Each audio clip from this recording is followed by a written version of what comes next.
여러분들 표정을 보니까 한 주간 동안 많이 힘드신 표정들이에요. 힘들으셨던 것 같아.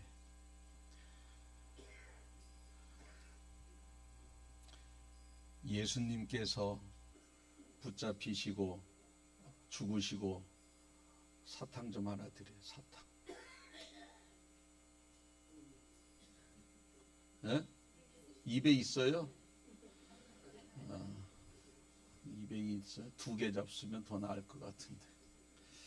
그래. 괜찮아. 입에 있대요. 공권사님 잡수요.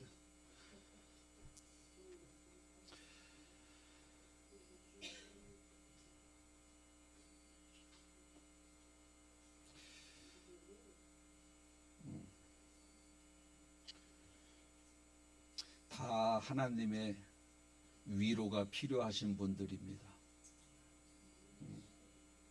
우리 김태순 집사님만 그런 것이 아니라 다 94세 되신 분도 계시고, 94세에 어떻게 성전에서 예배를 드리실까?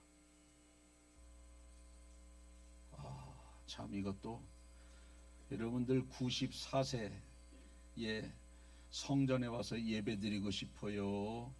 요양병원에 가서 닌겔 맞고 싶어요? 예배.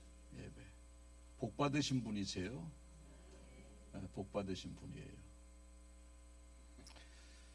연세가 드시면 육신의 질고로 인해서 힘들어하고,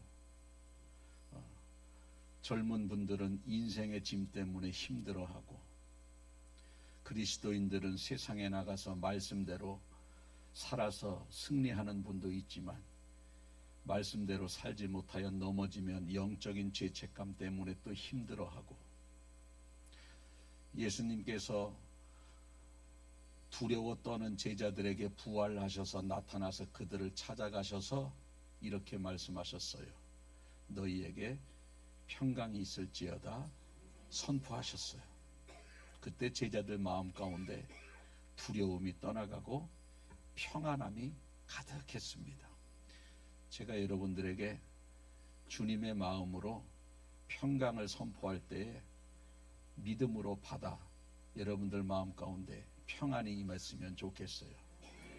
여러분들 심령 가운데 평강이 있을지어다. 평안함이 가득할지어다. 아멘. 예수님을 믿으면 특징이 나타나는데 변화가 있습니다. 술 먹은 사람은 변화가 있어요.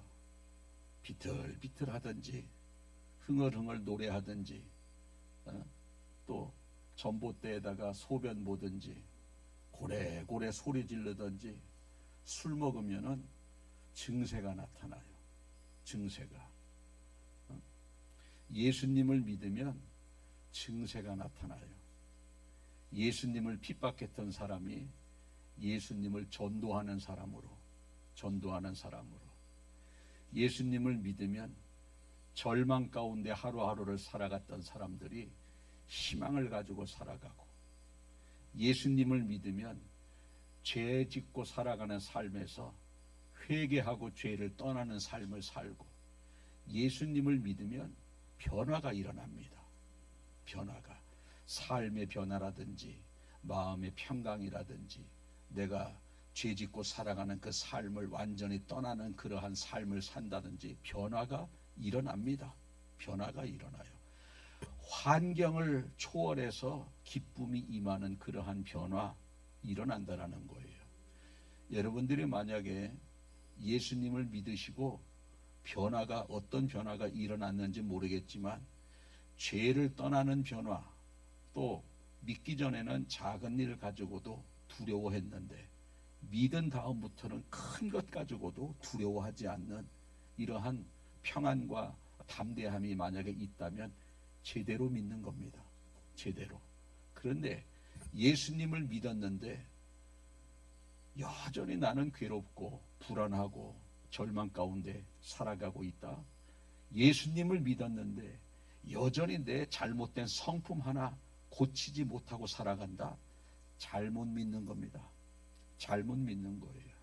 여러분, 제대로 믿으면 변화가 일어나고 마음속에 평강이 찾아오는 겁니다.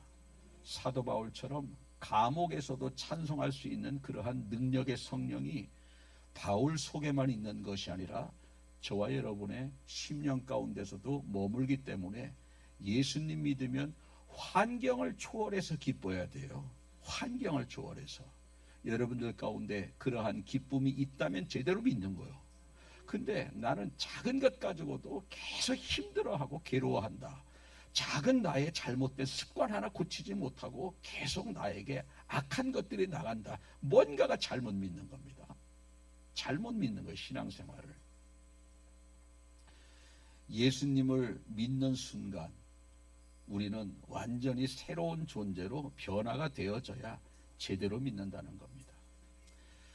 많은 사람들이 주일날 와서 예배드리고 교회 와서 예배드리고 집에 돌아가서 6일 동안의 삶을 살다가 또 주일이면 와서 예배드리고 또 집으로 돌아가서 6일 동안을 살고 또 그 다음 주 주일 되면 와서 예배드리고 집에 들어가서 6일 동안 삶을 살고 그러면 신앙생활 잘하는 줄 알아요? 주일 성수하니까 잘하는 줄 압니다. 절대 그것이 신앙생활이 아니라는 거예요. 신앙생활. 성경에서는요, 그리스도와 우리와의 관계를 여러 개로 표현을 하는데 목자 대 양으로, 주인과 종으로, 또 한 가지 뭘로 표현하고 있느냐? 신랑과 신부로 표현하고 있어요. 예수님은 신랑, 우리는 신부로 표현하고 있는 겁니다. 그러면 예수님을 믿는 순간 우리는 예수님과 함께 신랑 신부처럼 같이 삶을 동행하는 인생을 살아야 제대로 믿는 겁니다. 제대로. 어제까지는 계속 놀다가 오늘 군대 들어갔어요.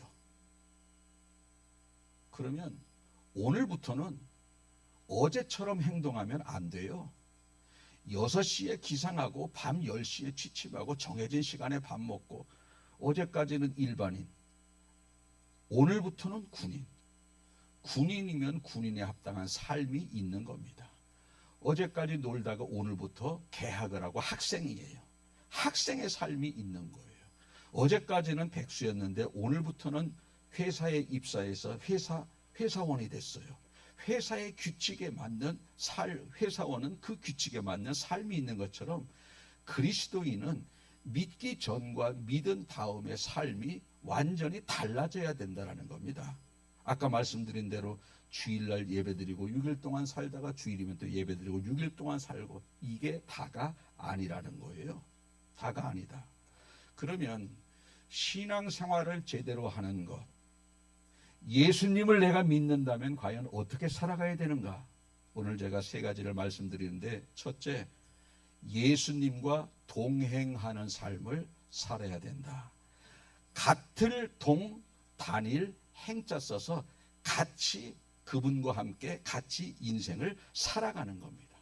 자, 예수님을 내가 믿는다는 것은 그분을 전적으로 신뢰하는 거예요.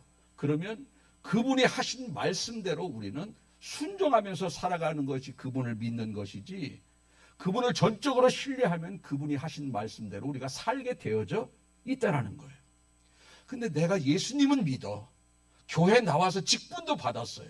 그런데 예수님의 말씀대로는 살질 않아. 안 믿는 거예요. 안 믿는 거예요. 목사님, 저는 다른 건 다 안 믿어도 십자가만 믿어요. 그게 어디 있어요?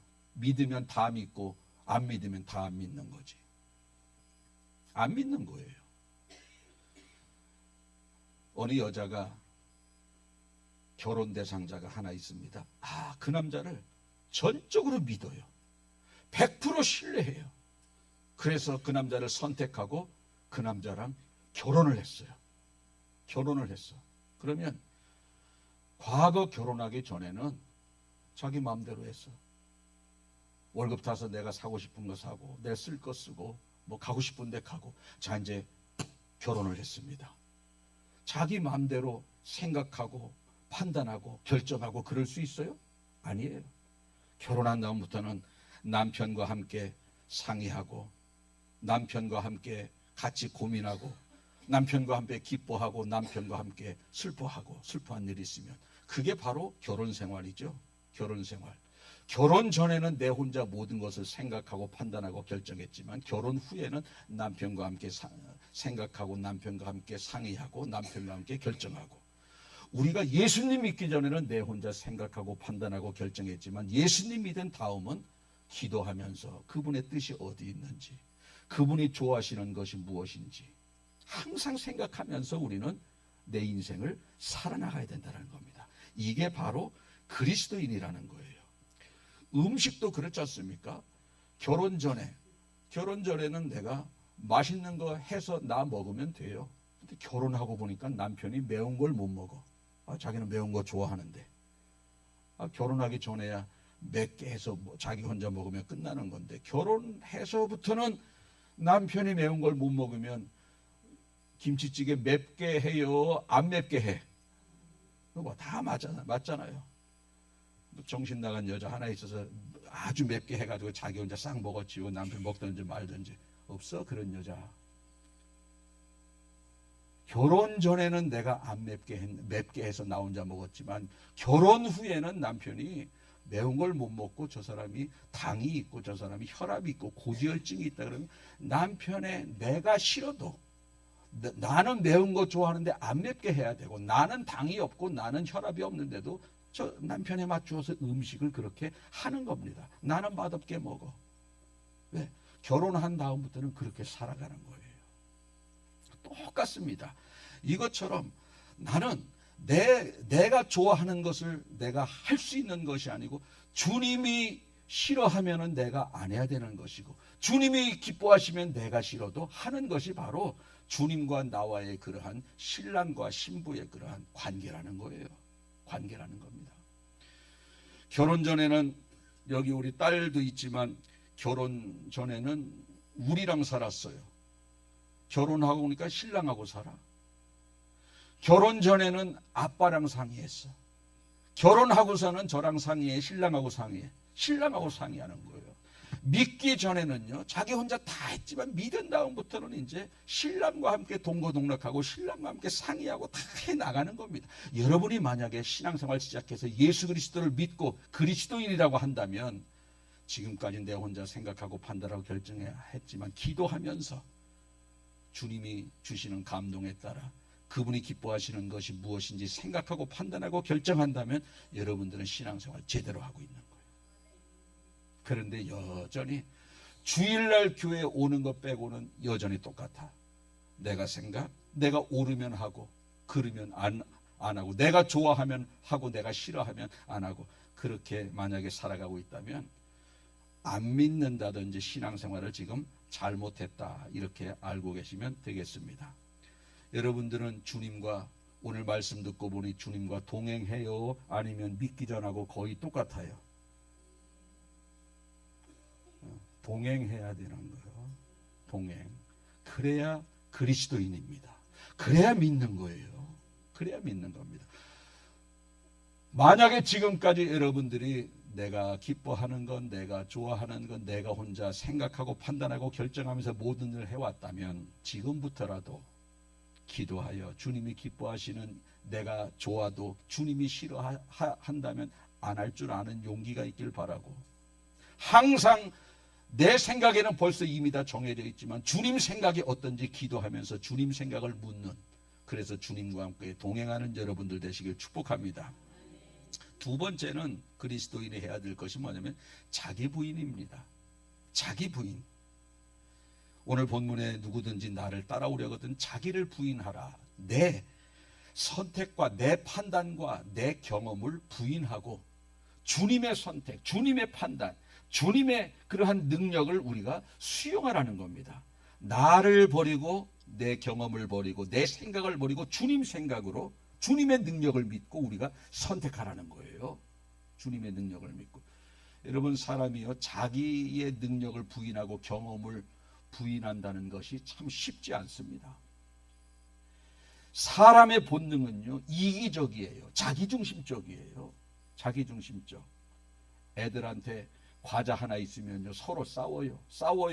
과자 하나 있는데 야 너 먹어, 쟤는 아이 너 먹어, 서로 양보해. 하나밖에 딱 있어. 3살짜리가 두 개, 3살짜리가 두 명 있는데 과자가 딱 하나 있어. 서로 양보해. 서로 자기 먹으려 그래. 예. 안 봐도 뻔해요. 안 봐도. 여러분 그거 부모가 가르쳤어요? 야, 너 둘이 있어서 과자 하나 있으면 너가 무조건 먹어야 돼. 절대 뺏기면 안 된다. 꼬집어. 물어 그냥. 너가 먹어야 돼. 부모가 그렇게 가르쳐요? 안 가르쳐요? 나누어 먹으라고 가르치 누가 그 혼자 먹으라고 가르칩니까? 자, 가르쳐 주지 않아도 자기 먹으려 그래. 왜? 사람은 자기중심적이라는 거야. 이게 본능이라는 겁니다. 본능. 이 본능을 내려놓는다는 게 쉽지 않아요. 내 생각, 내 판단, 내 경험 이대로 모든 일을 행하고 싶지. 이거를 완전히 버리고 주님의 생각, 주님의 판단, 주님의 능력을 선택하며 나아간다는 게 쉽지 않다라는 거예요. 그런데 우리 주님 뭐라 그러냐? 자기를 부인하라. 너의 생각과 경험과 판단을 부인하라는 거, 버리라는 겁니다. 자, 그러면 왜 예수님은 나도 옳은 게 있는데 내 생각대로 내 감정 내 판단대로 해도 괜찮은 것들이 많을 것 같은데 왜 그걸 버리라 그러는가? 내가 버리지 않으면, 내 생각과 내 판단과 내 경험을 버리지 않으면 나를 통해서 그분의 능력이 나타나지 않습니다. 여러분, 하나님은 우리를 통해서 당신의 능력이 나타나는 존재가 되길 바라고, 하나님은 우리를 통해서 당신의 능력을 나타낼 때 우리를 통해서 하나님의 영광 받는 그러한 존재로 우리를 만들었다라는 거예요. 모세 한번 볼까요? 모세가 이스라엘 백성들 데리고 애굽에서 나왔어요. 앞에 딱 보니까 홍해야. 뒤에서는 애굽 군대가 쫓아와. 사람의 생각이 뭡니까? 자, 뒤에서는 쫓아오고 앞은 바다야. 여러분들이 모세라면 어떻게 하겠어요? 사람의 생각은 빨리 해안길 따라 도망을 가든지, 아니면 적들과 싸우든지, 아니면 보트를 빨리 만들어서 건너가든지. 이 세 가지가 사람의 생각입니다. 그런데 하나님께서 모세에게 너는 지팡이를 들어서 바다를 가리켜라 명령하셨어요. 근데 이게 금방 쫙 갈라지면 그래도 좀 괜찮은데 밤새도록 이게 들고 있어서 밤새도록 갈라졌어. 밤새도록. 여러분, 이게 이렇게 한다고 바다가 갈라져요? 모세가 훌륭한 게 뭐냐면 자기의 경험과 자기 생각을 완전히 버리고 주님이 주시는 마음의 감동대로 순종했더니 홍해가 갈라지는 기적이 나타나더라는 겁니다. 여러분, 우리는 내 생각, 내 감정과 내 판단과 주님이 주시는 감동과 주님의 뜻이 서로 상반됐을 때 내 뜻을 버리는 그러한 믿음이 있길 축복합니다. 그런 믿음이 있어야 우리 삶 가운데 당신의 능력이 나타나는 거예요. 여전히 하나님 제껴놓고 내 능력대로 내 경험대로 살면 평생 나를 통해서 그분의 능력이 나타나질 않아. 그분의 능력이. 우리는 그분의 능력이 나타나는 존재로 우리는 살아가야 되는 겁니다. 그러기 위해서 하나님은 우리를 만들었어요. 순종하라는 거예요.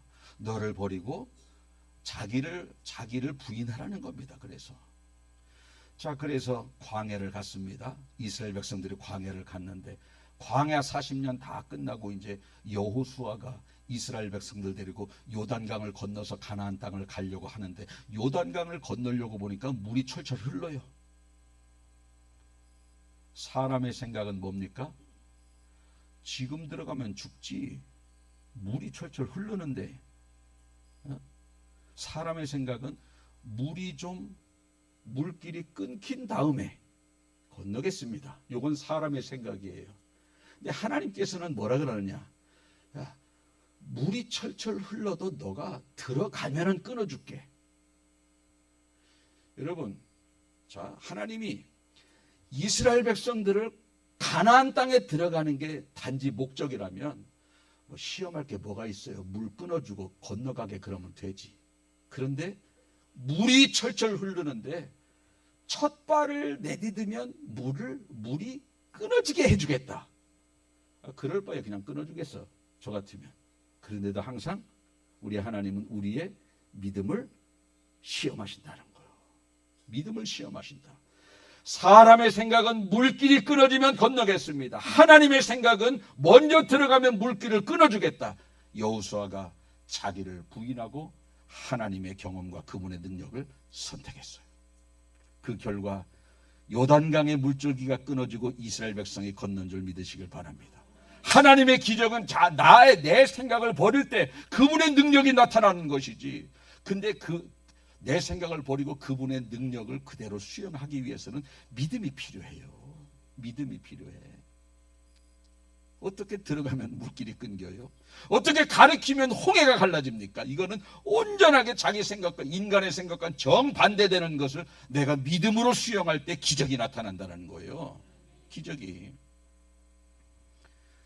이제 가나안 땅에 들어갔어요. 여리고성이 있어. 야, 저걸 무너뜨려야 좀 뭔가를 좀 될 것 같아. 전쟁을 할 것 같아. 여리고성이 무너지려면 대포를 쏘든지 뭘 꽃갱이로 가서 뭐 좀 찍어내든지 그래야 그게 무너지는데 그냥 돌을 해. 그냥. 일주일 7일 동안 매일 한 바퀴씩 돌고 마지막엔 7바퀴 돌고 제사장이 나팔 불 때 소리를 크게 치르면 무너지겠대. 무너뜨려 주겠대. 아, 이거 도저히 말이 안 돼. 뭐 좀 대포를 쏴야 되겠는데. 그때 여호수아가 자기 생각을 버려요. 하나님의 생각을 그대로 수용합니다. 돌아요.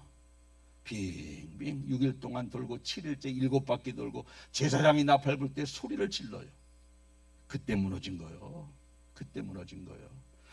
자기를 부인하라고 우리 주님이 말씀하신 것은 인간적인 생각과 경험과 판단으로 인해서는 하나님의 능력이 나타나지 않고, 하나님의 능력은 우리의 생각과 경험과 완전히 상반되지만 믿음으로 받아들일 때, 순수하게 전능하신 하나님을 내가 확실하게 믿고 받아들일 때 당신의 능력을 나를 통해서 나타내겠다라는 겁니다. 그래서 나를 부인하라는 거예요.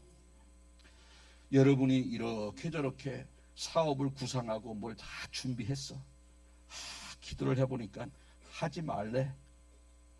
지금까지 한 게 있어. 그리고 하면 돼. 하면 될 것 같아. 손님이 바글바글거려. 그래도 그걸 포기할 줄 아는 믿음이 있길 바라겠습니다. 그걸 포기할 줄 아는 믿음.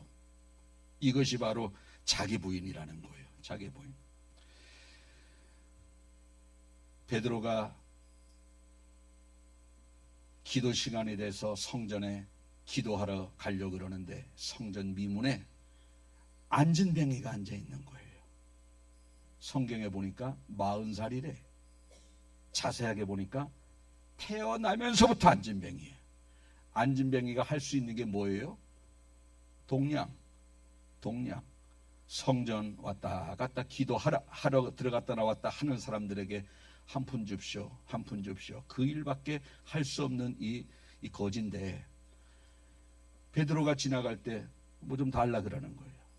그때 베드로가 한 유명한 말이 뭐죠? 은과 금은 내게 없거니와 내게 있는 것을 내게 주노니 나사렛 예수 이름으로 일어나 걸어라. 40년 동안 한 번도 걸어본 적이 없어. 자기 평생에 한 번도 걸어본 적이 없어요. 불가능해. 그러나 자기 생각을 완전히 부인하고 성령에 충만해서 말씀하시는 베드로 사도의 말씀을 믿고 일어나서 걸을 때에 걸어가서 성전에 들어가서 춤을 추며 하나님을 찬양한 줄 믿으시길 바랍니다. 40년 동안 걸어보지 못한 사람은요, 걷는다는 것은 불가능한 거예요. 그런데 자기 생각을 버렸다는 거예요. 그리고 그분의 생각을 수용했다는 겁니다. 저는 여러분들이 인간적으로 이런저런 일을 많이 하다가 성령께서 내 마음속에 감동 줄 때에 여러분이 100% 확신하는 그러한 일들까지도 과감하게 자기를 부인하고 성령님의 감동을 순종하는 여러분들 되시길 축복합니다. 그런 사람이 많지 않기 때문에 하나님의 능력이 지금 나타나지 않는 그러한 일들이 얼마나 많습니까? 그래서 자기를 부인하라는 거예요. 자기 부인하라. 그리고 뭐라고 말씀하셨냐? 십자가를 지고, 자기 십자가를 지고 나를 따르라는 겁니다. 여러분, 십자가는 고통이고 아픔이고 괴로움이고 힘든 거예요. 힘든 거예요. 근데 그걸 지고 나를 따르라는 거예요. 우리 대개 신앙생활 처음 할 때 예수님 믿으면 없던 병도, 있던 병도 낫고, 속썩이는 신랑이 정신 차려서 속 안 썩이고, 속썩이는 자식이 정신 차려서 말 잘 듣고, 안 되던 사업이 잘 되고, 다 그러는 줄 알아. 다 그러는 줄 알아. 근데 우리 주님은 예수님을 믿으면 너의 십자가를 다 벗어주겠다 그렇게 말씀하시지 않고 자기 십자가를 지고 나를 따르라는 겁니다. 예수님을 따르라는 겁니다. 여러분, 다 십자가 있죠? 힘든 것들, 고통스러운 것들, 나를, 내 인생을 너무너무 힘들게 하는 그러한 십자가 다 있습니다. 자기 십자가가 다 있어요. 어떤 사람은 남편, 어떤 사람은 아내, 어떤 사람은 자식, 어떤 사람은 질병, 어떤 사람은 가난. 다 달라요. 다 달라. 자기 십자가를 지고 따라오라. 여러분, 벗어 던지고 따라가는 건 뭐고 지고 따라가는 건 뭐냐? 난 십자가가 남편이야. 갈라서고 신앙생활 하라는 게 아니요. 그거 십자가지만 끝까지 데리고 신앙생활 하라는 겁니다. 기도하면서. 자식이 십자가인 사람은 너 결혼했으니 담 쌓고 나는 내 신앙생활 하려는데 네 인생 살아라. 그거는 벗어 던지고 주님 따라가는 거예요. 지고 따라 그랬어요. 벗어 던지고 지고 따라 그랬어요. 벗어 던지고 따라오라 그랬어요.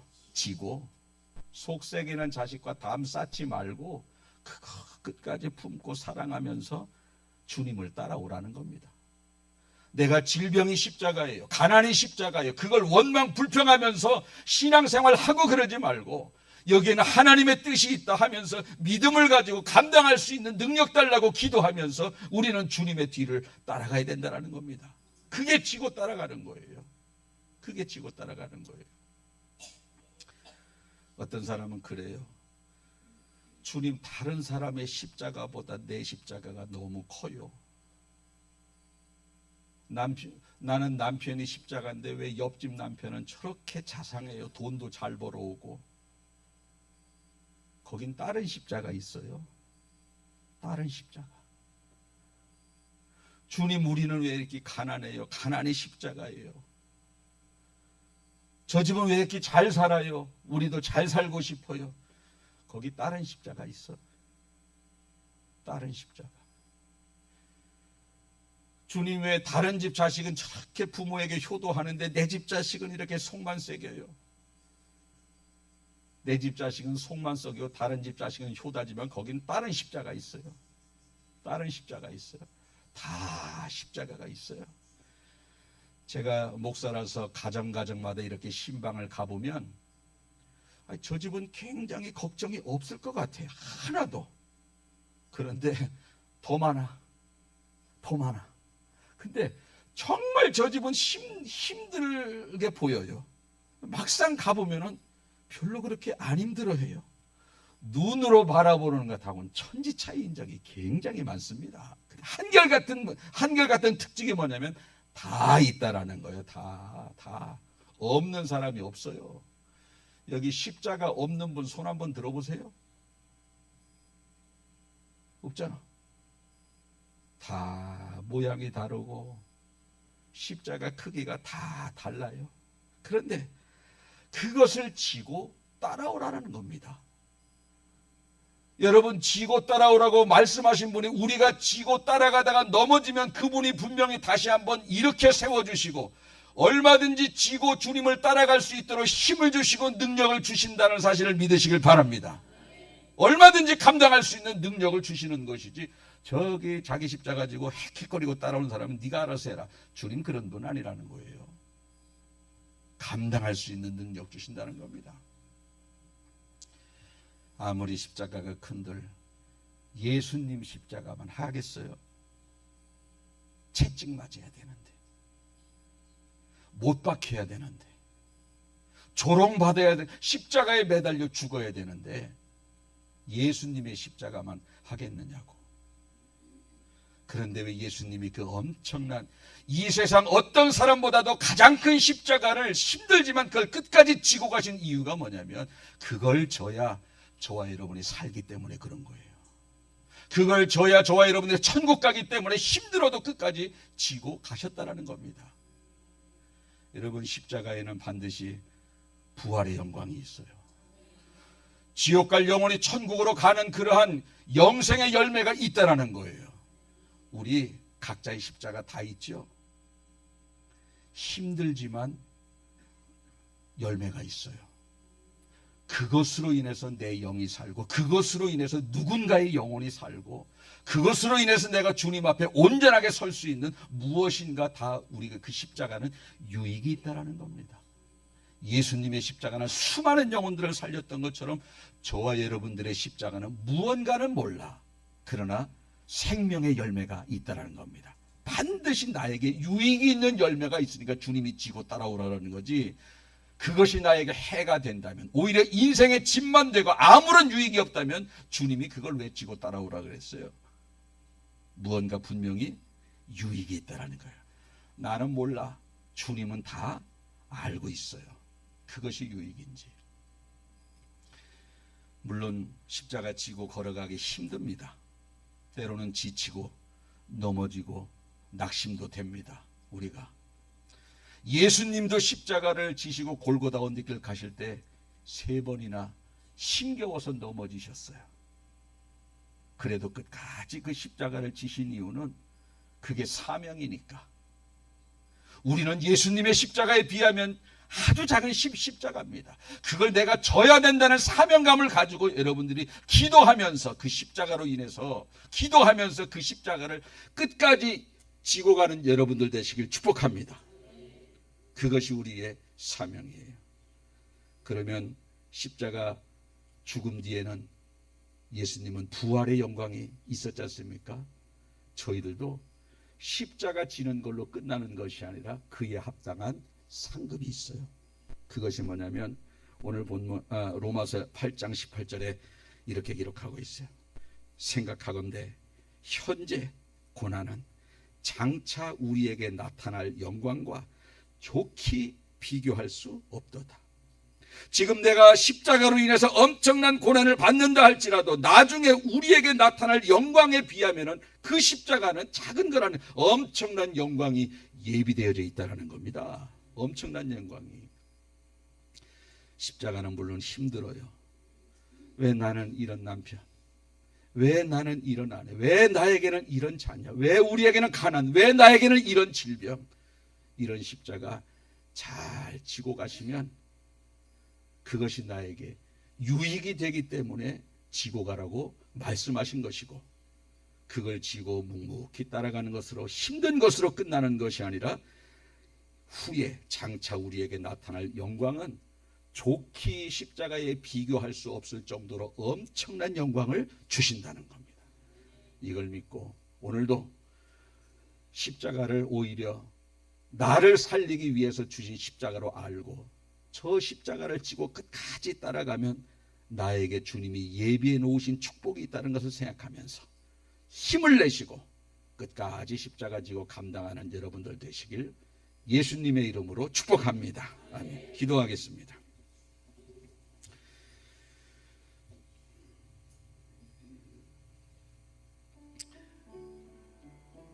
예수님을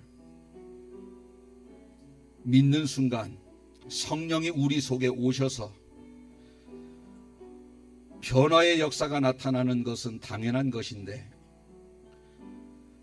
사울이 바울로 변화가 되었던 것처럼 예수님의 12제자가 담대하게 순교를 향해서 나아갈 정도로 변화가 되었던 것처럼 변화되는 것은 당연한 것인데, 왜 나는 믿기 전하고 믿은 후가 변화가 되지 않고 여전히 죄악 가운데 살아가고 있고 내 잘못된 성품 하나 고치지 못하고 살아가는 연약한 삶을 살고 있는 이유가 무엇인지요?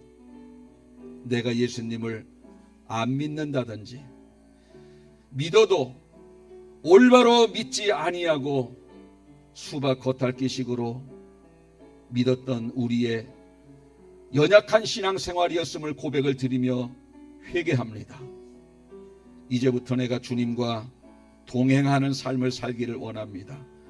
주일날만 교회에 와서 예배드리고 6일 동안은 내 혼자 살아가는 것이 아니라, 주일날 성전에 와서 예배를 드리지만 6일 동안의 삶도 주님과 함께 기도하며 주님을 의식하며 살아가는 저희들의 삶의 여정이 될 수 있도록 인도하여 주옵소서.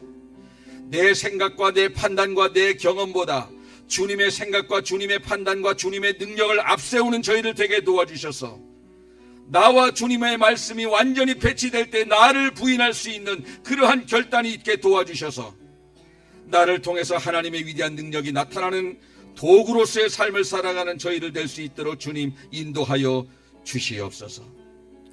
지금까지는 나에게 이런저런 십자가로 인해서 내가 하나님 앞에 이것 좀 벗기게 해달라고, 이것 좀 치워달라고, 왜 나에게 이런 무거운 십자가를 주셨냐고 원망불평했지만, 알고 보니 그거 지고 나를 따라오라고 말씀하셨습니다.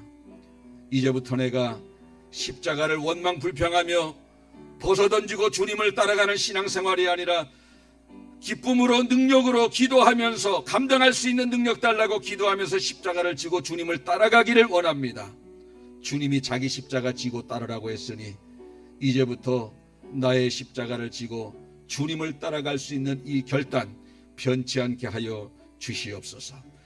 오늘도 하나님 예배 가운데 우리에게 진정한 깨달음을 주신 것을 감사합니다. 그리스도인이 어떻게 살아가야 되는 것인지 지혜를 주셨고 지침을 주셨습니다. 그대로 살아가는 저희를 되게 도와주셔서 하루하루가 힘들지만 평강이 넘치는 하루하루가 되게 도와주시고, 하루하루 인생의 여정 가운데 하나님이 함께 하심을 내가 눈으로 경험하고 삶으로 체험하며 살아가는 복된 인생들 다 되게 하여 주시옵소서. 주님 감사합니다. 예수님의 이름으로 기도하옵나이다. 아멘.